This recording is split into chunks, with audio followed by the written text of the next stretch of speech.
Yang lainnya nanti silahkan ya, tanya ke Bu Santi. Sebentar ya, saya mau coba dulu ya. Mau share screen dulu, takut nggak bisa nih.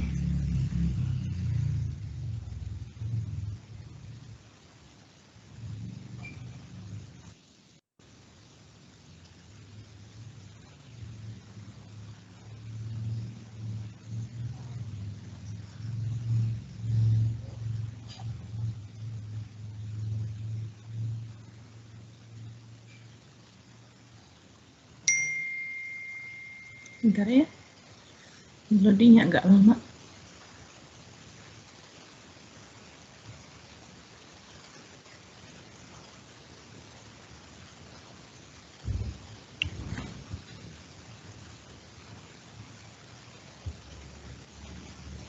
Kalian sudah bisa lihat belum? Terlihat, Ibu. Kelihatan ya? Ada tulisannya ya, masa demokrasi liberal gitu ya. Oke, sebentar ya, saya coba dulu. Kalau dibesarkan bisa nggak nih?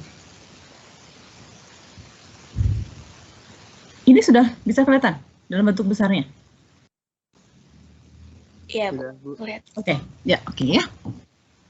Nah ya, jadi bahasan kita hari ini adalah masa demokrasi liberal, ya.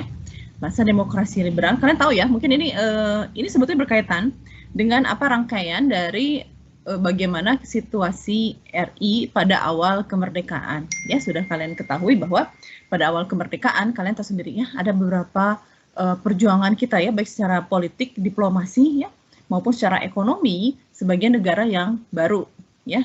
Nah, kemudian setelah pengakuan kedaulatan Indonesia diakui ya oleh Belanda dalam KMB tahun 1949, maka di Indonesia juga nanti disesuaikan ya, jadi menyesuaikan diri.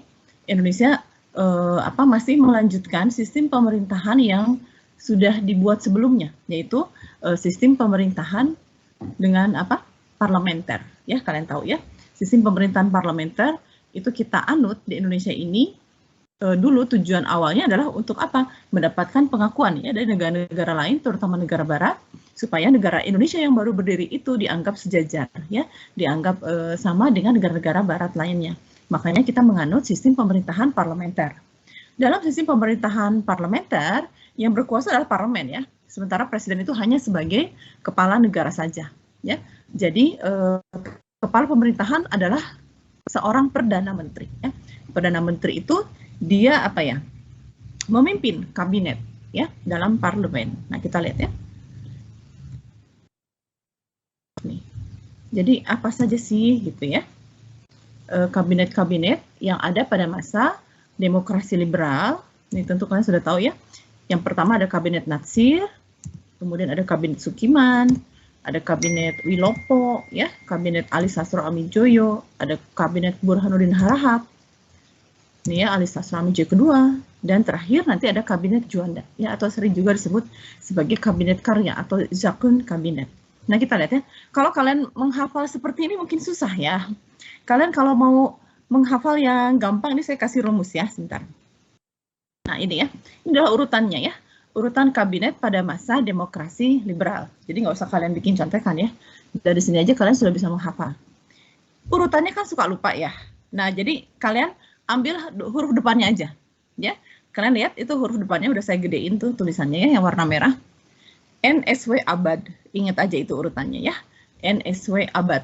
Jadi N itu Natsir, S Sukiman, W Wilopo ya, A Ali Sastro Amijoyo ke-1, B Burhanuddin Harahap, A Ali Sastro Amijoyo kedua, dan D Juanda ya. Jadi kalian urutin aja gampang ya. NSW abad. Nah, kemudian kalau misalnya kalian ingin tahu gitu ya, kabinet-kabinet ini kan hanya memerintah dalam waktu yang singkat ya. Jadi bayangkan oleh kalian dari periode tahun 1950 sampai tahun 1959 itu ada 7 kali pergantian kabinet.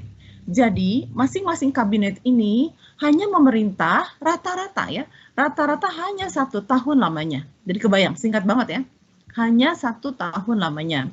Jadi gampang sebetulnya kalau kalian mau menghafalkan kabinet A atau kabinet B itu dia berkuasa selama tahun berapa gitu ya, gampang aja. Kan ini rata-rata 1 tahun ya. Jadi kalian tambahkan aja semuanya 1 tahun ya, kecuali ada yang 2 tahun yang relatif lama, jadi maksimal 2 tahun ya, itu pada kabinet Ali Sastro Amijoyo ke-1 dan kabinet Juanda. Jadi gampang kan ya? Jadi urutannya adalah NSW abad ke bawah, kemudian tahunnya kalian mulai start dari tahun 1950. Setelah itu kalian tambahkan 1 tahun semuanya, kecuali yang apa tadi, yang A dan D. Ya, yang A yang pertama dan D. Ali Sastro Amijoyo ke-1 dan Juanda itu bertahan selama 2 tahun. Jadi gampang kan ya? Tadi semuanya ini hampir rata-rata 1 tahun. Natsir 1 tahun, 50-51, Sukiman 1 tahun, 51-52, Wilopo 1 tahun, 52-53. Nah, kalau Ali Sastro Amijoyo itu kan tadi 2 tahun ya, 53 sampai 55. Begitu seterusnya ya. Sampai nanti kita masuk ke masa apa kabinet Juanda yang terakhir. Gampang kan ya? Gampang ya cara ini menghafalkannya ya, NSW abad ke bawah. Oke, nah kita lihat dulu ya apa saja yang dilakukan gitu ya pada masa demokrasi liberal itu ya. Sebentar, nggak usah deh. Oh, ini dasar dari pembentukan multipartai ya. Kalian tahu ya, pada awal kemerdekaan ini mundur ke belakang dulu ya, bahwa kenapa kita menganut sistem multipartai adalah gara-gara apa, adanya maklumat ya, Wakil Presiden 3 November 1945. Jadi kebayang ya, baru beberapa bulan kita merdeka setelah proklamasi 17 Agustus 1945. Jadi 2 bulan kemudian kita kemudian mengubah sistem pemerintahan ya, dari presidensial menjadi parlementer. Itu dasar ya, dasar pembentukan sistem multipartai. Itu dari awal kemerdekaan sebetulnya. Ini ya. Nah, di sini sebentar, ini nggak usah deh. Ini maksudnya ini bagian dari penjelasan yang lainnya. Oh ya, mau sampai lupa. Sebelum sampai sini, kita highlight dulu aja ya. Kita highlight ke atas dulu tadi. Jadi apa saja yang terjadi gitu pada saat masa pemerintahan demokrasi liberal ini ya? Apa saja yang terjadi? Nah, kalian harus tahu ya, kenapa kabinet-kabinet ini hanya bertahan selama waktu yang singkat ya, rata-rata hanya 1 tahun, maksimal 2 tahun. Apa yang menyebabkan kabinet ini tidak bertahan lama ya? Karena apa? Karena pada setiap kabinet ini selalu diganggu atau dihantui oleh masalah yang tidak bisa dipecahkan, sehingga akhirnya muncullah mosi tidak percaya atau muncullah istilahnya keinginan untuk mengundurkan diri. Contoh ya, kita ambil dari kabinet yang pertama, ingat Natsir ya. Kabinet Natsir ini dia punya beban yang berat. Program utama dari kabinet Natsir ini, kalian tahu ya, adalah bagaimana mengembalikan Irian Barat ya. Kalian tahu bahwa status Irian Barat itu kan digantung oleh Belanda ya dalam KMB. Jadi waktu konferensi meja bundar disepakati pada bulan Desember 1949, status Irian Barat itu masih ditangguhkan ya, yaitu Belanda menangguhkan bahwa pembahasan Irian Barat itu akan dilakukan 1 tahun setelah KMB. Artinya apa? Artinya seharusnya kita sudah mendapatkan kepastian untuk status Irian Barat itu pada tahun 1950 ya. Makanya kabinet Natsir itu merupakan kabinet yang sangat berat sekali ya bebannya ya. Karena apa? Karena harus dapat mengembalikan Irian Barat. Dan ternyata gagal ya. Usaha diplomasi yang kita lakukan itu gagal mengembalikan Irian Barat ya. Akibatnya apa? Akibatnya kabinet Natsir ini mendapatkan mosi tidak percaya dari parlemen ya, karena dianggap gagal. Jadilah nanti kabinet Natsir turun ya karena mosi tidak percaya tersebut. Nah, kemudian dilanjutkan oleh kabinet Sukiman ya. Nah, kabinet Sukiman juga sama ya, masih melanjutkan misi utama, yaitu mengembalikan Irian Barat. Jadi perlu kalian ketahui, semua kabinet dalam masa demokrasi liberal ada program utamanya, salah satunya adalah mengembalikan Irian Barat. Jadi semuanya ini punya tugas mengembalikan Irian Barat, tapi tidak ada satupun yang berhasil ya. Jadi kasihan banget ya kabinet Natsir itu hanya sebagai tumbal ya, karena ternyata kabinet-kabinet setelah Natsir pun itu dianggap gagal mengembalikan Irian Barat. Nah, kita lihat ya, kabinet Sukiman juga hanya bertahan 1 tahun. Apa penyebabnya? Karena apa? Karena kabinet Sukiman pada saat itu terlibat atau terjebak dalam skandal bantuan MSA ya yang diberikan dari Amerika Serikat. Kalian tahu situasi pada saat itu adalah situasi perang dingin ya, di mana Amerika Serikat dan Uni Soviet atau blok barat dan blok timur ini saling bersaing untuk mempengaruhi berbagai negara ya supaya masuk ke dalam bloknya. Nah, Indonesia dalam hal ini adalah Kabinet Sukiman atau Perdana Menteri Sukiman, itu mereka menerima bantuan ekonomi dari Amerika Serikat, yaitu MSA, ya, Mutual Security Act. Nah, bantuan ini tentu saja melanggar ya prinsip politik luar negeri Indonesia yang bebas dan aktif. Kenapa? Karena Indonesia pada saat itu ingin berada secara netral di tengah-tengah, ya, tidak memihak blok barat dan blok timur. Jadi kita maunya netral. Ternyata Kabinet Sukiman menerima bantuan MSA dari Amerika Serikat itu secara diam-diam. Inilah yang kemudian menyebabkan kegaduhan dalam parlemen dan akhirnya menuntut mosi tidak percaya, ya. Sehingga nanti Kabinet Sukiman dijatuhkan, ya. Nah, Kabinet Sukiman jatuh tadi karena skandal MSA. Nanti dilanjutkan lagi dengan Kabinet Wilopo. Boleh dikatakan Kabinet Wilopo ini merupakan kabinet yang termasuk berat. Apa sebabnya? Karena pada tahun-tahun ini ya berbagai pemberontakan terjadi hampir di seluruh wilayah Indonesia. Ya, kan sudah tahu ya waktu di bab sebelumnya Bu Santi sudah menjelaskan ya tentang berbagai macam pemberontakan yang terjadi di seluruh wilayah Indonesia.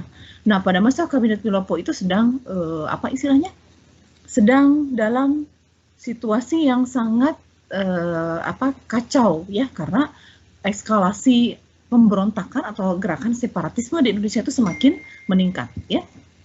Nah, ditambah lagi satu lagi ada kasus yang menjatuhkan Kabinet Wilopo, yaitu adanya kasus Tanjung Morawa ya. Apa itu kasus Tanjung Morawa? Yaitu adanya sengketa antara petani dengan aparat ya. Aparat sehingga membuat jatuhnya korban di pihak petani. Maklum ya lah, zaman dulu ya sampai sekarang juga masih terjadi ya yang namanya sengketa tanah gitu ya antara petani dengan pihak pengusaha gitu kan, dan kemudian aparat ikut campur tangan. Tapi pada kasus di Tanjung Morawa ini aparat melakukan tindakan kekerasan sehingga ada beberapa petani yang tewas ya. Nah, jadi Kabinet Wilopo itu nanti mendapatkan mosi tidak percaya dari Partai Tani Indonesia ya waktu itu. Jadi Kabinet Wilopo jatuh ya karena kasus Tanjung Morawa. Nah, Kabinet Wilopo jatuh kemudian dilanjutkan oleh Kabinet Ali Sastro Amidjoyo ke-1 ya. Nah, ini relatif agak lama gitu ya. Yaitu sekitar 2 tahun dari tahun 1953 sampai tahun 1955 ya. Pada masa Kabinet Ali Sastro Amidjoyo ini ada satu momen yang luar biasa dan dianggap sebagai prestasi ya yang berhasil dilakukan oleh Kabinet Ali Sastro Amidjoyo. Yaitu apa? Ada yang tahu? Apa momen besar yang terjadi di Indonesia pada saat itu? Yaitu keberhasilan dalam menyelenggarakan Konferensi Asia Afrika ya pada bulan April 1955. Ya, jadi salah satu prestasi yang dicapai oleh Kabinet Ali Sastro Amidjoyo ke-1 adalah menyelenggarakan Konferensi Asia Afrika. Nih, ya. Nah, selain itu, pada masa Kabinet Ali Sastro Amidjoyo itu juga sebetulnya sudah mulai dipersiapkan untuk melakukan pemilu yang pertama. Tapi sayangnya, ya, sebelum sampai pelaksanaan pemilu, Ali Sastro Amidjoyo ini mengundurkan diri, ya. Mengundurkan diri kenapa? Karena mulai istilahnya ya tadi ya situasi politik dalam negeri yang semakin memanas ya, ada gerakan separatisme di berbagai daerah, ditambah lagi dalam parlemen terjadi adu debat dan sebagainya ya, karena kalian tahu sendiri yang namanya parlemen itu selalu istilahnya adu pendapat ya, tentu saja dari partai-partai yang berbeda kepentingan. Sekarang saja masih terjadi, apalagi zaman dulu ya, pada saat boleh dikatakan negara kita masih belum stabil ya. Pada saat negara kita sudah stabil sekarang pun kalian bisa lihat sendiri ya, yang namanya gejolak dalam parlemen atau dalam DPR itu kan selalu terjadi ya. Nah, apalagi zaman dulu. Nah, Ali Sastro Amidjoyo ke-1 ini kemudian mengundurkan diri ya sebelum sampai masa pemilu atau sebelum sampai pelaksanaan pemilu. Nah, kemudian Kabinet Ali Sastro Amijoyo itu dilanjutkan oleh Burhanuddin Harahap. Tugas utama Burhanuddin Harahap adalah menyelenggarakan pemilu pertama, dan itu berhasil dilakukan, ya, berhasil dilaksanakan. Ini adalah pemilu pertama dalam sejarah negara Indonesia dan dianggap merupakan pemilu yang sukses. Karena apa? Ya, dari pemilu ini nanti menghasilkan berbagai macam kekuatan politik yang baru di Indonesia. Ya, ini sangat demokratis sekali. Zaman dulu masih murni ya, belum ada politik uang seperti sekarang. Kalau sekarang orang bisa memilih satu partai, mungkin karena disogok ya. Kalau dulu uang dari mana? Orang belum ada apa istilahnya ya, iming-iming uang dari mana ya. Jadi ini boleh dikatakan masih murni demokrasi liberal ya. Nah, itu pada masa Burhanuddin Harahap tadi prestasinya adalah berhasil menyelenggarakan pemilu pertama. Nah, setelah pemilu pertama berakhir, tentu kan terbentuk ya kabinet yang baru kan berdasarkan apa? Para pemenang dalam pemilu tersebut. Maka nanti terpilihlah kabinet lagi yang dipimpin oleh Ali Sastro Amijoyo. Karena ini sudah kedua kalinya ya, jadi disebut sebagai Ali Sastro Amijoyo kedua. Ya, sayangnya kembali lagi Ali Sastro Amijoyo kedua ini juga tidak bisa mengatasi masalah di dalam negeri, ya. Selain tadi ya gerakan separatisme di mana-mana, juga apa tadi antar partai politik itu saling menjatuhkan, ya, saling berseteru, terutama dalam konstituante, ya, atau Dewan Perancang Undang-Undang. Jadi menjadi ajang perdebatan antar partai dalam parlemen yang tidak ada akhirnya. Sehingga akhirnya Ali Sastro Amijoyo mengundurkan diri ya pada tahun 1957. Nah, nanti pada masa setelah Ali Sastro Amijoyo dilanjutkan oleh kabinet berikutnya yaitu Kabinet Juanda. Kabinet Juanda ini disebut juga Kabinet Karya. Ya, jadi artinya apa? Atau kabinet kerja gitu ya. Kabinet yang menekankan pada karya gitu ya, pada pekerjaan. Dan sering disebut juga sebagai Zaken Kabinet ya. Apa itu Zaken Kabinet? Yaitu kabinet yang memang para menteri di dalamnya atau dalam kabinet tersebut merupakan orang-orang yang ahli di bidangnya ya, makanya disebut Zaken Kabinet. Nah, itu highlight dulu ya. Ini adalah urutan dari kabinet-kabinet pada masa demokrasi liberal ya. Nah, tadi kalian sudah tahu ya secara garis besar. Ada pertanyaan dulu nggak? Sampai sini ada pertanyaan dulu? Sebelum masuk ke detailnya. Ada yang akan ditanyakan? Kalau untuk urutan kabinet kalian sudah tahu ya. Ditambah lagi masalah-masalah yang menjatuhkan kabinet-kabinet tersebut apa saja. Tadi sudah ya. Oh, satu lagi tadi. Lupa, yang terakhir. Kabinet Juanda ya. Kabinet Juanda ini berhasil apa istilahnya ya? Memerintah tuh relatif agak lama. Yaitu dari tahun 57 sampai tahun 1959. Dan ada satu prestasi dari kabinet tersebut yang luar biasa, yaitu apa? Ada yang tahu kalian?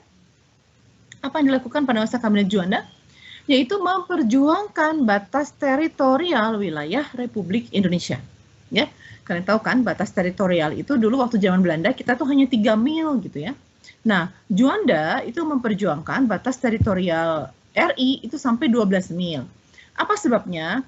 Kalau batas teritori kita hanya 3 mil itu kan diukur dari garis pantai terluar ya, 3 mil ke laut gitu. Maka antara lautan, antara pulau yang satu dengan pulau yang lain di Indonesia, itu ada laut bebas. Ya, laut bebas yang bisa dimasuki oleh bangsa-bangsa manapun, karena jalurnya adalah laut bebas. Ya, jadi jalur internasional. Nah, kita tidak mau seperti itu, ya. Kita tidak mau persatuan antara wilayah di Indonesia itu terpecah-pecah. Makanya kita memperjuangkan apa yang disebut sebagai deklarasi Juanda, memperjuangkan penambahan batas laut teritorial dari 3 mil menjadi 12 mil, ya. Nah, kalau kita sudah luas teritori kita dari garis terluar ya, titik pantai terluar 12 mil ke laut, maka antara pulau yang satu dengan pulau yang lain itu terhubung karena lautnya tidak terpisah ya. Nah, ini Juanda. Walaupun memang perjuangan Juanda nanti dilanjutkan lagi ya. Jadi nggak langsung berhasil gitu ya. Perjuangan Juanda itu di forum PBB itu tidak langsung berhasil, tapi harus diperjuangkan selama berpuluh-puluh tahun lamanya sampai akhirnya nanti batas teritorial RI yang 12 mil itu nanti baru diakui oleh dunia sekitar tahun 1983 gitu ya, dan diperjuangkan oleh siapa? Menteri Luar Negeri kita ya, Bapak Muchtar Kusuma Atmaja. Mungkin kalau kalian lewat di jalan-jalan sekarang, kalian bisa lihat ada spanduk-spanduknya ya, Muchtar Kusuma Atmaja itu adalah Menteri Luar Negeri yang memang berasal dari Bandung ya, dari Jawa Barat gitu.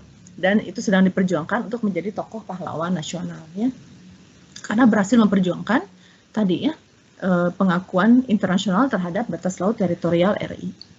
Nah itu ya, ini highlight-nya tadi. Nah kita lihat satu persatu nih programnya yang tadi ini sudah ya.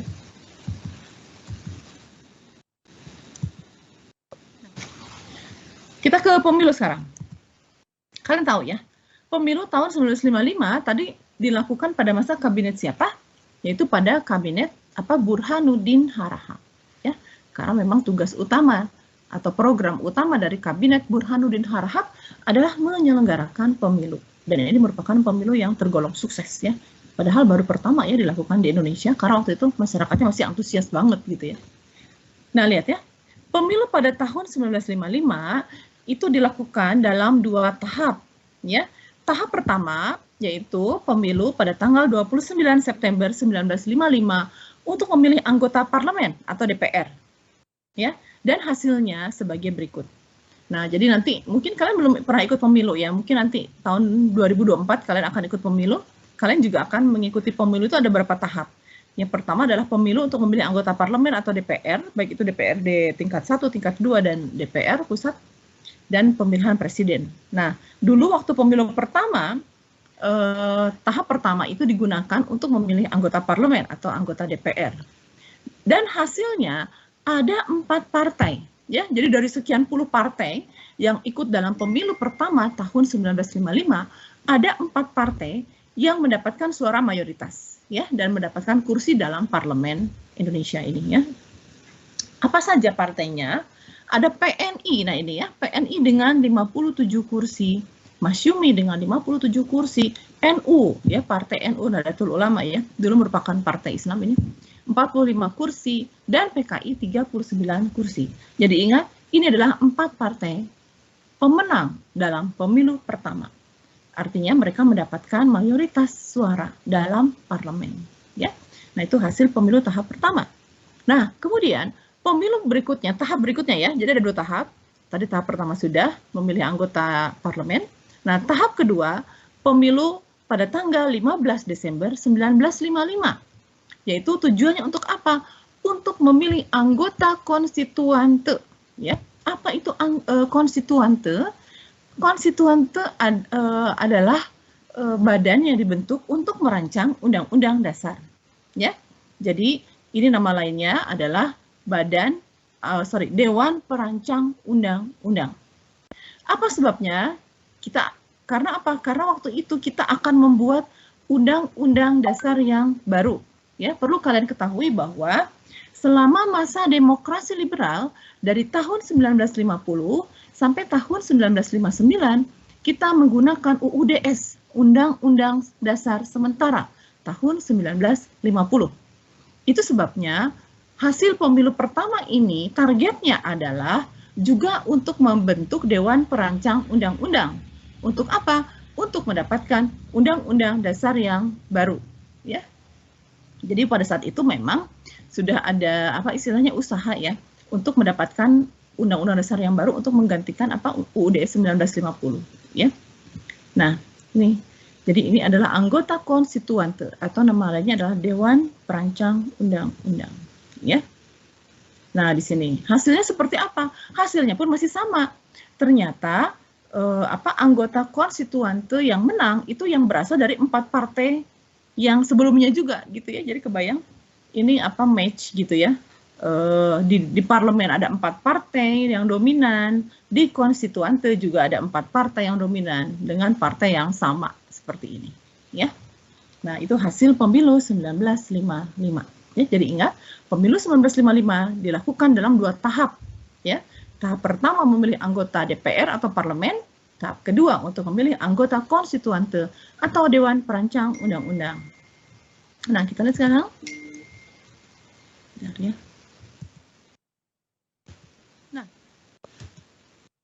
Tapi apa yang terjadi? Ternyata konstituan hasil pemilu tahun 1955 tersebut gagal menyusun undang-undang dasar yang baru. Ya, apa penyebabnya? Ya, karena adanya perdebatan yang berlarut-larut. Artinya apa? Kalian tahu sendiri ya, yang namanya perdebatan pasti kan membawa kepentingan masing-masing golongan atau partai. Ya, akibatnya apa? Akibatnya tidak pernah selesai karena tidak ada titik temu. Yang kedua adalah karena adanya perselisihan antara partai yang satu dengan partai yang lain. Karena apa? Karena sama-sama saling bersaing. Ya. Yang ketiga akhirnya apa? Dalam keadaan yang kacau, tidak ada titik temu tersebut, maka muncullah desakan kembali untuk kembali lagi menggunakan Undang-Undang Dasar 1945. Ya. Kalian tahu kan bahwa sebetulnya kita sudah punya ya, di awal kemerdekaan kita sudah membentuk apa? Undang-Undang Dasar 1945. Dan akhirnya setelah konstituan itu gagal gitu ya membentuk undang-undang dasar yang baru, maka orang kemudian berpikir lebih baik kembali ke UUD 1945. Nah, jadi apa langkah berikutnya? Nah, kemudian nanti karena konstituante itu gagal ya dan terjadi perdebatan yang berlarut-larut gitu selama beberapa tahun gitu ya. Pada akhirnya Presiden Soekarno mengusulkan kembali agar UUD 1945 diberlakukan kembali ya sebagai konstitusi negara. Nah, inilah yang merupakan latar belakang penyebab munculnya apa? Dekret Presiden pada tanggal 5 Juli 1959. Jadi kebayang ya, karena kegagalan konstituan membentuk undang-undang dasar yang baru, maka akhirnya diambil keputusan oleh Presiden bahwa kita kembali ke UUD 1945. Dan itu dinyatakan ya oleh Presiden dalam Dekret Presiden 5 Juli 1959 ya. Sebentar. Ada nggak di sini? Belum. Oke, kembali lagi. Nah, jadi kalian tahu inilah juga yang membuat apa? Berakhirnya masa demokrasi liberal ya. Berakhirnya masa sistem pemerintahan parlementer di Indonesia. Kenapa? Karena sekarang kita kembali ke UUD 1945. Kalian tahu kan, kalau dalam UUD 1945, sistem pemerintahan yang dianut adalah sistem pemerintahan presidensil. Ya, kalau sistem pemerintahan presidensil, artinya apa? Artinya kekuasaan yang besar itu di tangan presiden, bukan parlemen. Ya, jadi ingat kalian bahwa gara-gara dekret presiden inilah maka berakhirlah masa demokrasi liberal. Karena apa? Karena kita sekarang mengubah lagi sistem pemerintahan ya, dari sistem demokrasi parlementer menjadi sistem demokrasi menjadi sistem pemerintahan presidensial. Nah, sebentar ya. Nah, sekarang kita masuk ke ekonomi dulu. Sebentar, ini nggak usah ya, karena ini sudah dibahas oleh Bu Santi ya. Waktu ini kan awal kemerdekaan sudah nih.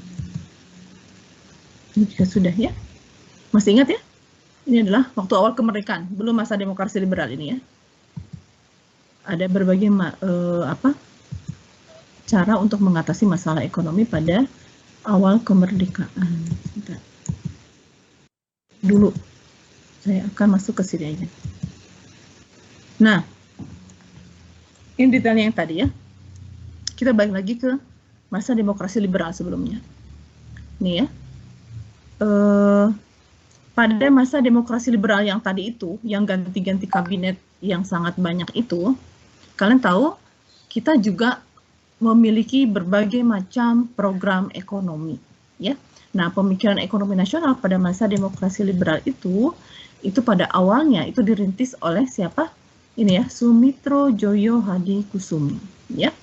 Jadi pada masa demokrasi liberal pada awalnya dulu ya, pemikiran dari Sumitro Joyo Hadikusumo ini yang menjadi dasar gitu ya bagi pembangunan ekonomi pada kabinet yang awal ya, pada kabinet Natsir. Nah, kemudian bagaimana gitu ya cara mengatasi kondisi ekonomi Indonesia yang masih lemah ya pada saat itu. Kenapa? Karena kita masih tergantung ya pada sistem ekonomi kolonial waktu zaman Belanda. Nah, maka nanti kabinet Sumitro Joyo Hadikusumo kemudian membuat program untuk apa? Untuk menguatkan posisi pengusaha pribumi, ya. Maka nanti lahirlah sistem ekonomi seperti ini, ya. Nah, kalian bisa lihat ya. Ini adalah berbagai macam cara untuk mengatasi masalah ekonomi yang dilakukan pada masa demokrasi liberal, ya. Yang pertama adalah gerakan Benteng. Masih ingat ya?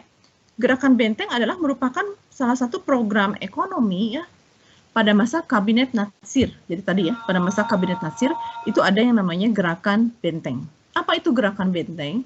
Gerakan Benteng adalah bagaimana cara untuk memberdayakan atau menguatkan ya pengusaha pribumi ya supaya bisa bersaing gitu dengan pengusaha non pribumi. Apa yang dilakukan? Pemerintah memberikan pinjaman, pemerintah memberikan kredit kepada para pengusaha pribumi. Untuk apa? Untuk meningkatkan usahanya. Apakah berhasil atau tidak nih gerakan Benteng ini? Berhasil atau tidak? Ini program pada masa Kabinet Natsir. Yang pertama, ternyata gagal. Ya, apa penyebab kegagalan dari gerakan Benteng ini? Kembali lagi kepada mentalitas pribumi. Ya, orang Indonesia itu kayaknya kurang cocok gitu ya untuk kurang punya jiwa wirausaha ya. Karena apa? Karena orang Indonesia itu cenderung konsumtif ya. Jadi sampai sekarang pun kita konsumtif ya. Kalian bisa lihat deh, pasar kartu kredit terbesar di Asia itu ada di mana ya? Yaitu ada di Indonesia ya, karena orang Indonesia itu hobinya ngutang ya, hobinya kredit ya. Nah, tapi kalau kredit dibayar sih nggak masalah. Masalahnya, nah tadi itu kembali ke mentalitas ya, bahwa program kredit yang diberikan oleh pemerintah itu justru bukannya digunakan untuk prioritas memajukan usaha, tapi malah digunakan untuk keperluan yang konsumtif. Jadi misalnya kalian dikasih modal 1 miliar, apa yang kalian lakukan? Yang pertama kalian beli mobil baru misalnya, seperti itu. Itu kan bukan sesuatu yang produktif, tapi itu konsumtif. Akibatnya apa? Gerakan Benteng ini gagal karena kredit macet. Ya, karena para pengusahanya tidak bisa mengembalikan lagi kredit kepada pemerintah. Karena apa? Modalnya sudah habis sebelum dipakai untuk usaha. Ya, jadi kebayangkan ini gagal. Ya, gerakan Benteng pada masa Kabinet Natsir. Oh ya, kemudian ada program Gunting Safrudin. Maaf ya, Gunting Safrudin ini bukan pada masa demokrasi liberal. Ini suka ketukar-tukar nih ya. Sorry ya. Ini saya pakai PPT-nya bukan buatan saya. Sorry. Gunting Safrudin bukan pada masa demokrasi liberal ya.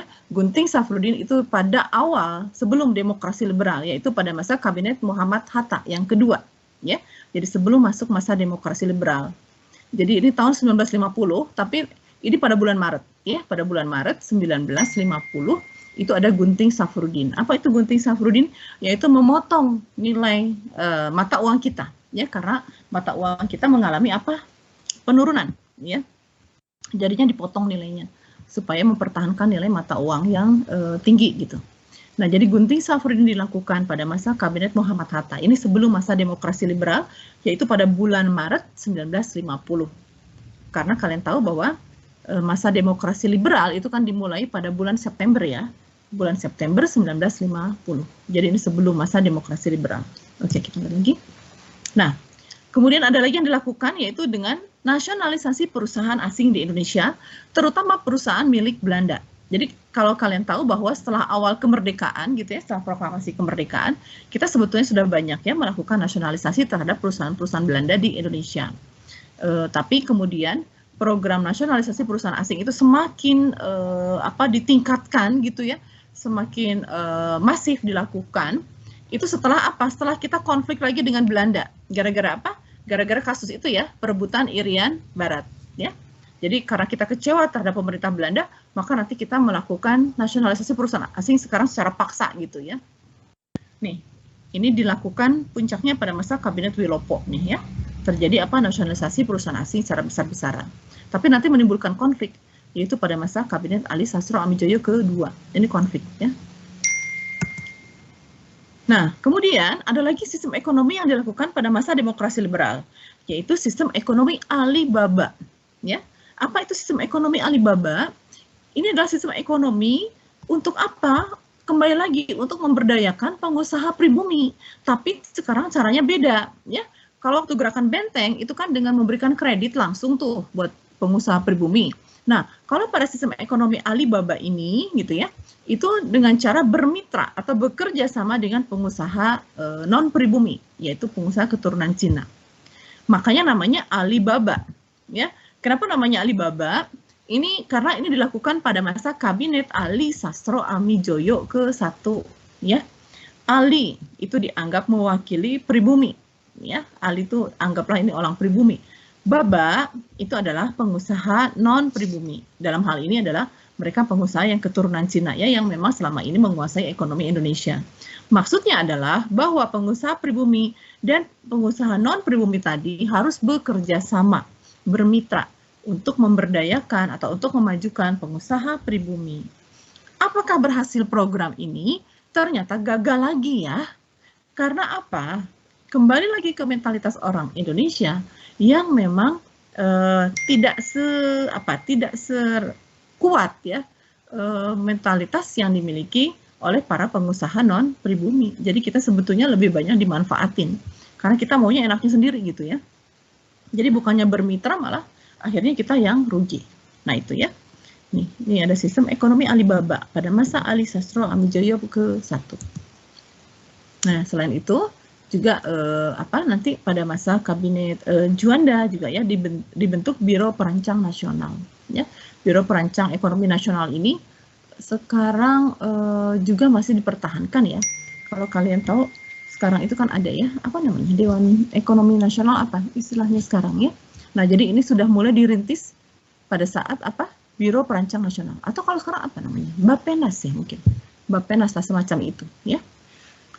Nah ini, ya, ini adalah berbagai program ekonomi pada masa demokrasi liberal. Kecuali yang tadi, ya, maaf, ya, yang Gunting Safruddin itu bukan pada masa demokrasi liberal, tapi sebelumnya, ya. Oke, lanjutkan. Coba kita lihat, ya. Oke. Kembali lagi ke atas kalau gitu. Nah, jadi kalian sudah tahu tadi, ya, karena kita sudah bahas tadi adanya dekret presiden. Tahu kan, ya, tadi ada dekret presiden. Nih, saya kembali lagi ke atas. Tadi kan ada dekret presiden, ya.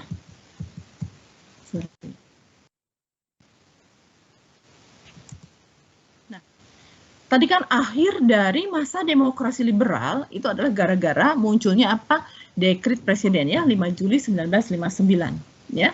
Otomatis dengan keluarnya dekret presiden, kita kan kembali ke UUD 1945. Sementara dalam UUD 1945, sistem pemerintahan yang berlaku adalah sistem pemerintahan presidensil. Jadi, tadi sistem pemerintahan parlemen berakhir, maka berakhirlah tadi tugas dari kabinet yang terakhir, yaitu kabinet Juanda, ya. Karena sekarang semuanya dipegang lagi atau dikembalikan lagi kepada presiden, ya.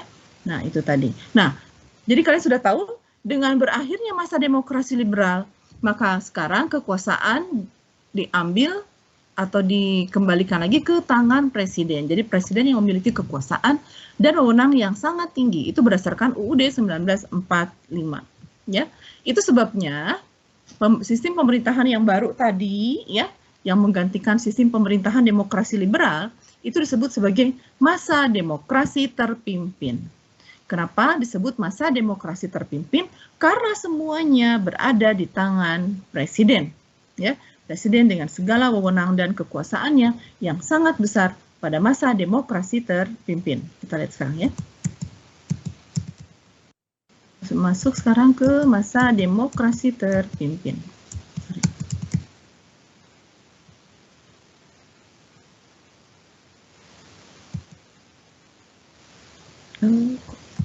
Kelewat, sorry.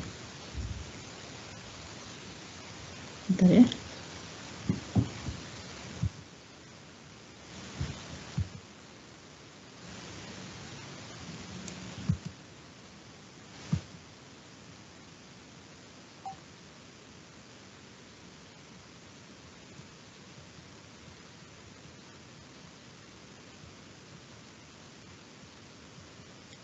Tunggu nih.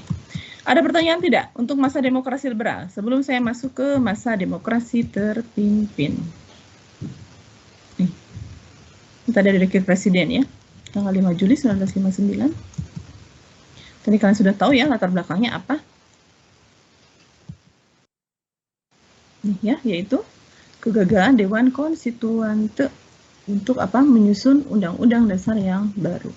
Nah, ini isi dekret Presiden 5 Juli, apa saja? Tadi pembubaran konstituante, kemudian tidak berlakunya UUD 1950, dan kemudian berlakunya kembali UUD 1945. Kemudian juga dibentuk MPRS, Majelis Permusyawaratan Rakyat Sementara. Ini ya, ingat ya, ini isi dekret Presiden 5 Juli 1959. Nah, jadi setelah itu, setelah tadi ya, ada dekret presiden, maka tadi berakhir masa demokrasi liberal dan masuk ke masa demokrasi terpimpin. Nih ya. Nih, jadi kabinet Juanda kemudian digantikan oleh kabinet kerja. Tapi dalam kabinet kerja tentu ini adalah kabinet pada masa sistem presidensil ya. Artinya kalau kabinet kerja ini itu berarti apa? Dipimpin oleh seorang presiden, bukan lagi seorang perdana menteri ya. Jadi Presiden Soekarno yang turun langsung dalam pemerintahan, memimpin kabinet kerja ini. Nah, ini ya. Kemudian Presiden Soekarno juga nanti apa? Membuat pidato yang berjudul Penemuan Kembali ya kita menjadi manifesto politik kita ya. Nah, tadi kan sudah selesai nih. Jadi berakhirlah masa demokrasi liberal, kita masuk ke masa demokrasi terpimpin ya. Nah, untuk masa demokrasi terpimpin, kalian fokus ke 3 bidang ini, ya, yaitu bagaimana kebijakan masa demokrasi terpimpin. Yang pertama di bidang politik dalam negeri, yang kedua politik luar negeri dan ekonomi. Nih, ya, ini 3 kebijakan yang besar pada masa demokrasi terpimpin. Kita lihat satu-satu ya.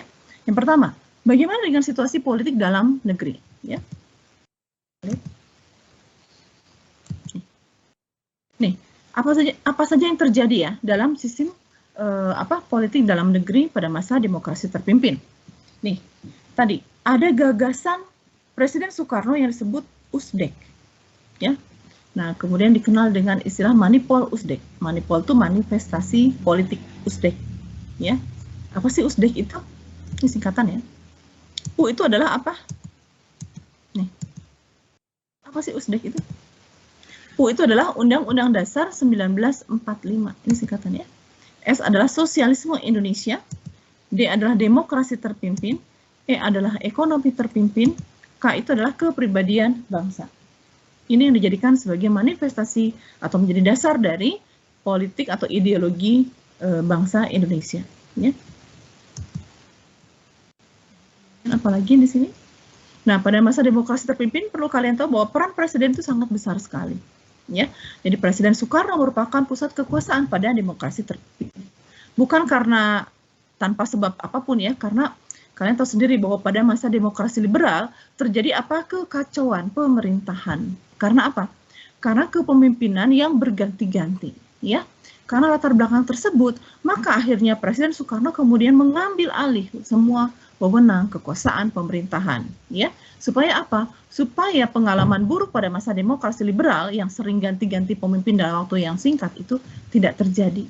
Karena apa? Kalian tahu sendiri ya, dampak dari sering bergantinya pemerintahan dalam waktu yang singkat, seperti yang terjadi pada masa demokrasi liberal. Akibatnya apa? Akibatnya pembangunan di Indonesia tidak bisa berjalan dengan maksimal, ya. Karena apa? Karena keburu ganti pemimpin terus. Nah, Presiden Soekarno tadi memiliki kekuasaan yang sangat besar. Ini adalah ajarannya, ya. Ada yang disebut dengan Resopim, yaitu Revolusi Sosialisme Indonesia dan Pimpinan Nasional. Kemudian juga dia mengeluarkan konsep yang disebut Nasakom, ya, yang terdiri dari nasionalis, agama, komunis. Maksudnya apa? Maksudnya adalah Presiden Soekarno ingin menyatukan semua unsur politik yang ada di Indonesia. Ada dari golongan nasionalis, ada dari golongan agama, dan ada dari golongan komunis. Kenapa sih golongan komunisnya ada terus gitu ya? Banyak orang selalu menjelekkan, kok zaman dulu ada komunis ya? Kok zaman dulu ada PKI? Nah, itu hal yang tidak bisa terbantahkan ya, bahwa apa? Bahwa PKI kan tadi muncul sebagai pemenang dalam pemilihan umum yang pertama. Karena PKI menang, ya otomatis mau nggak mau PKI ikut dalam pemerintahan, karena sebagai salah satu pemenang dalam pemilu. Ya. Kemudian juga pada saat itu juga ada beberapa penyimpangan. Misalnya apa? Pembentukan MPRS, ya. Apa penyimpangannya? Karena pembentukan MPRS ini ternyata anggotanya banyak dipilih oleh presiden. Dan yang kedua, juga adanya pembubaran DPR. Pembubaran DPR hasil pemilu sebelumnya digantikan dengan pembentukan DPR yang baru yang disebut sebagai DPR-GR atau DPR gotong royong. Nah, kemudian dibentuk juga Dewan Pertimbangan Agung sementara. Ini adalah Dewan Penasehatnya bagi presiden. Tetapi apa nanti anggotanya juga ditunjuk langsung oleh presiden. Jadi di sini menunjukkan bahwa kekuasaan presiden sangat besar dalam menentukan semua posisi dalam pemerintahan, ya. Sehingga ini muncullah penyimpangan karena kekuasaannya yang sangat besar. Nah, itu tadi dalam negeri ya. Tadi adalah kebijakan dalam negerinya. Kalian tahu bahwa posisi atau peran presiden sangat dominan, sangat besar. Dengan adanya apa tadi? Ada Manipol Usdek, ada apa tadi? Ada Nasakon, ada pembubaran DPR, hasil pemilu, ada pembentukan MPRS, dan ada pembentukan DPAS. Itu di bidang politik dalam negeri. Sekarang, bagaimana dengan kebijakan politik luar negerinya? Pada masa apa demokrasi terpimpin, kita lihat ya. Yang pertama dilakukan adalah perjuangan untuk merebut Irian Barat. Seperti kalian ketahui, dari semua kabinet yang ada pada masa demokrasi liberal, tidak ada satupun yang berhasil mengembalikan Irian Barat. Karena itu di tangan Soekarno, ya pembebasan Irian Barat itu semakin apa ya, istilahnya semakin lebih serius, lebih keras lagi gitu ya. Kalian tahu bahwa kita tuh susah banget ya untuk mendapatkan Irian Barat ini ya. Karena apa? Karena Belanda ternyata tidak mau menepati hasil KMB. Jadi Belanda terus menunda penyelesaian masalah tersebut hingga berbelasan tahun lamanya tentunya. Kalian tahu sendiri kenapa Belanda nggak mau melepaskan Irian Barat. Ya nggak mau lah ya, melepaskan daerah yang di dalamnya ditemukan 2 gunung emas. Jadi bayangkan ya, 2 gunung emas yang sekarang diambil oleh Freeport itu dulu ditemukan oleh orang Belanda. Ya, makanya Belanda nggak mau pergi kan, karena melihat potensi emas yang luar biasa. Sementara kalian tahu sendiri Amerika tahu ya, Amerika mengintip potensi tersebut ya. Makanya nanti Amerika kemudian mengambil berbagai macam cara nih untuk terlibat langsung dalam masalah di Indonesia. Kita lihat di sini. Perjuangan pembebasan Irian Barat ini tadi melalui perjalanan yang sangat panjang ya. Yang pertama dilakukan adalah perjuangan dengan melalui diplomasi. Kalian tahu sendiri, diplomasi yang kita lakukan itu berlangsung selama belasan tahun ya. Dari mulai kabinet dari mulai awal KMB sampai dengan berakhirnya masa demokrasi liberal, tidak satu pun ya kabinet yang berhasil mengambil alih Irian Barat ini. Nih, ya. Apa yang dilakukan dalam perjuangan diplomasi kita? Kita ingin mendapatkan dukungan dari dunia internasional. Nah, salah satu keberhasilan kita adalah bahwa kita berhasil meraih dukungan dari negara peserta Konferensi Asia Afrika ya tahun 1955. Jadi mereka mendukung Indonesia dalam rangka pembebasan Irian Barat ya. Nah, itu salah satu keberhasilan kita. Nih ya. Tapi sayangnya ketika Indonesia mengangkat masalah Irian Barat dalam sidang umum PBB tahun 1960, ini masih mengalami kegagalan. Jadi perjuangan diplomasi kita mandek ya, karena tadi gagal ya diajukan untuk dibahas di sidang umum PBB. Perlu kalian tahu tidak semua tuntutan dari berbagai negara bisa ya diangkat atau dibahas dalam sidang umum PBB ya, karena harus mendapatkan dukungan mayoritas dari seluruh anggota PBB. Nah, karena diplomasi gagal, maka sekarang ya Indonesia lebih keras lagi kepada Belanda, yaitu melakukan konfrontasi politik. Apa yang dilakukan dalam konfrontasi politik ini? Nih, kita lebih keras lagi menekan Belanda, yaitu dengan apa? Kita membatalkan hasil KMB. Jadi kebayang dong, ya kesepakatan yang sudah dibuat dengan Belanda pada KMB itu dibatalkan secara sepihak oleh Indonesia sebagai hukuman terhadap Belanda. Akibatnya kita males juga ya bayar utang, kalian tahu kan? Karena sebetulnya Indonesia itu harus bayar utang sama Belanda. Nih, ditambah lagi kita lebih keras lagi, ya, yaitu kita memutuskan hubungan diplomatik dengan Belanda pada tahun 1960. Nah, perlu kalian tahu bahwa gara-gara konfrontasi politik ini ya, itu yang jadi korban adalah warga negara Belanda yang ada di Indonesia. Perlu kalian tahu bahwa setelah kemerdekaan masih banyak orang-orang Belanda yang tinggal di Indonesia, bahkan sampai tahun 60-an. Nah, mereka akhirnya eksodus keluar. Ya, mereka keluar besar-besaran dari Indonesia karena mereka ditolak di Indonesia karena kita memutuskan hubungan dengan Belanda, ya. Nah, tapi konfrontasi politik juga masih gagal. Kita melanjutkan lagi dengan konfrontasi ekonomi, ya, melawan Belanda. Apa yang dilakukan? Yaitu membatalkan utang-utang Indonesia kepada Belanda. Jadi kita memboikot, kita nggak mau bayar utang. Kemudian menasionalisasi maskapai penerbangan Belanda atau KLM, ya, dan perusahaan pelayaran di Indonesia. Nih, nih ya. Kemudian kita juga menolak melayani orang-orang Belanda yang ada di Indonesia. Itu konfrontasi ekonomi. Itu pun masih gagal juga, ya. Jadi kebayang ya, diplomasi gagal, konfrontasi politik gagal, konfrontasi ekonomi juga gagal, sehingga akhirnya kita menempuh jalur terakhir, yaitu konfrontasi militer alias perang, ya, melawan Belanda. Yaitu dengan adanya apa tadi? Trikora, ya. Jadi pada tanggal 19 Desember 1961, Presiden Soekarno mengumumkan Trikora, Trikomando Rakyat, yaitu operasi militer untuk apa? Merebut Irian Barat, ya.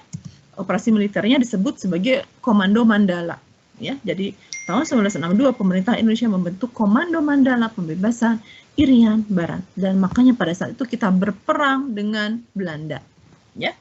Nah, karena kita berperang dengan Belanda nih, ya, kalian tahu sendiri kan, ini perangnya di laut di wilayah Indonesia bagian timur yang akhirnya banyak korban jatuh, ya. Salah satu korbannya siapa?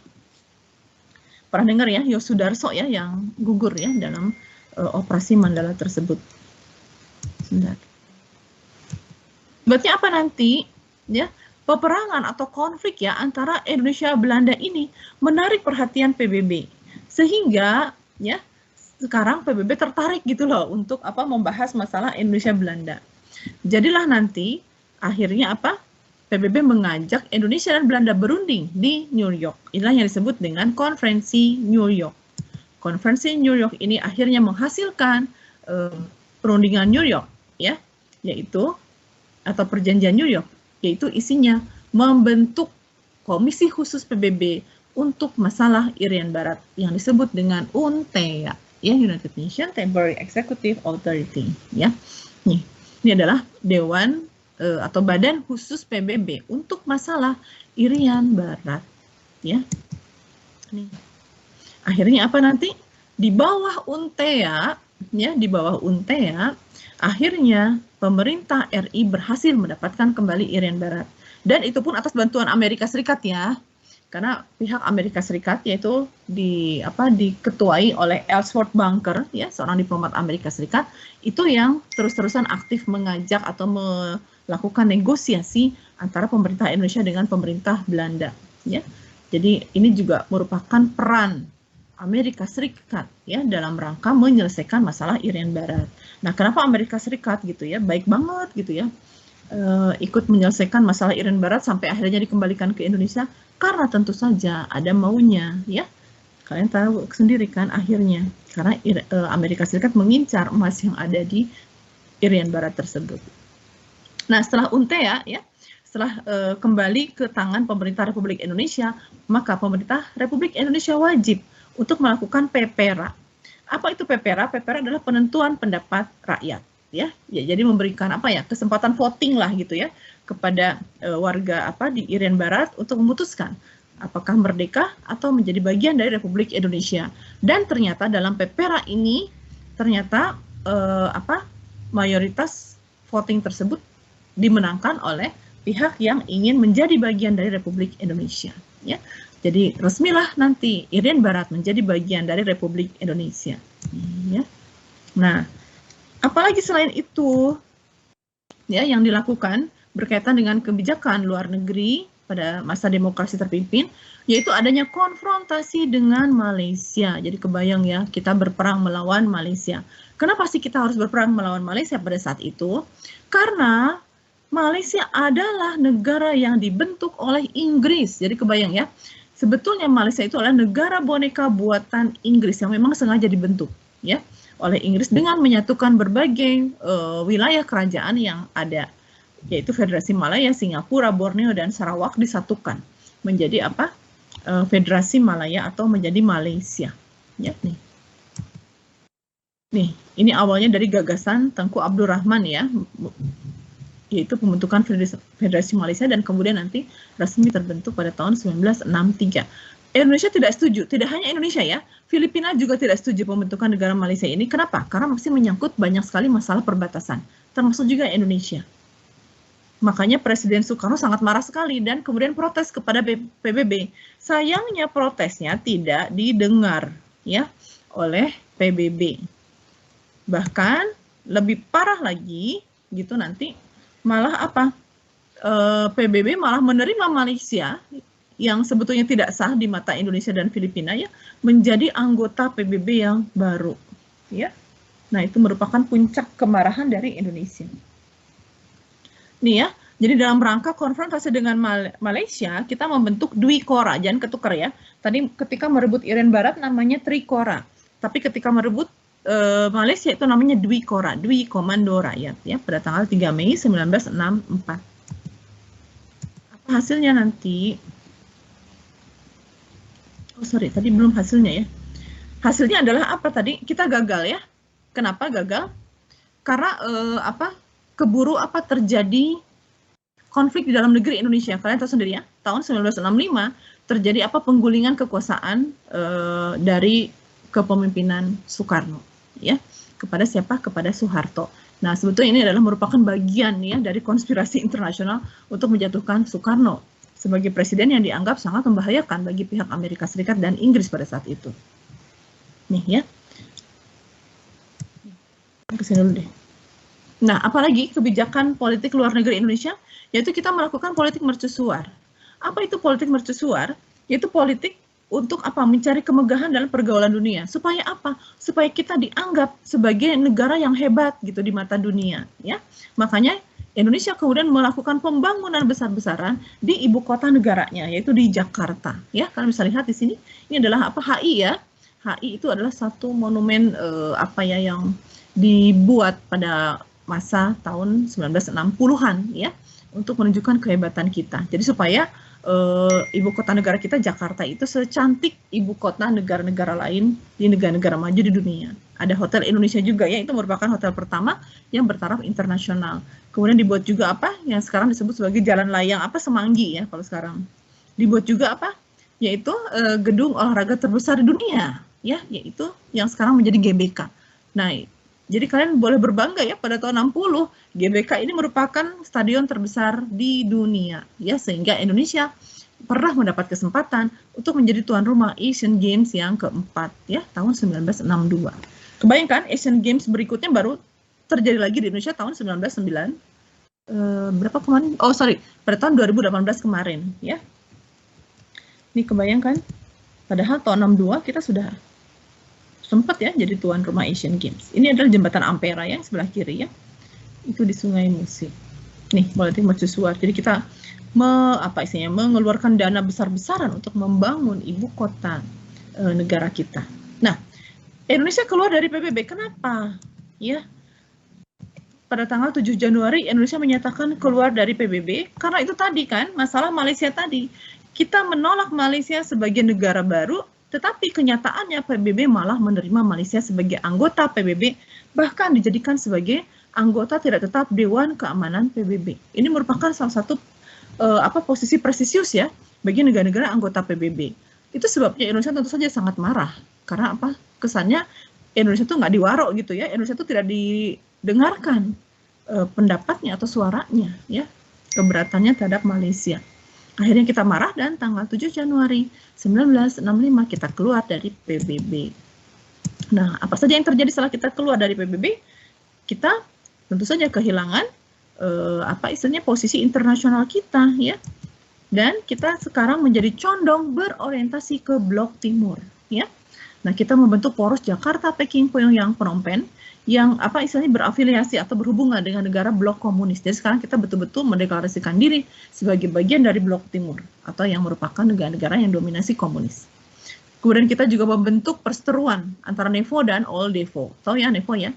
New Emerging Force itu adalah negara-negara yang berkembang termasuk Indonesia dan termasuk negara-negara komunis atau blok timur.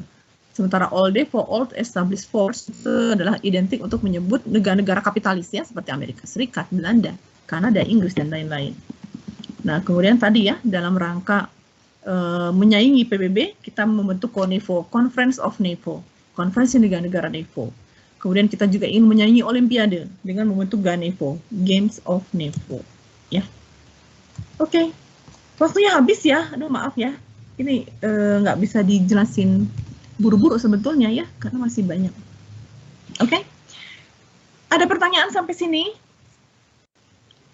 Ini saya hanya highlight-nya aja, karena memang Bu Santi pesannya cuma 2 ya, demokrasi liberal dan demokrasi terpimpin.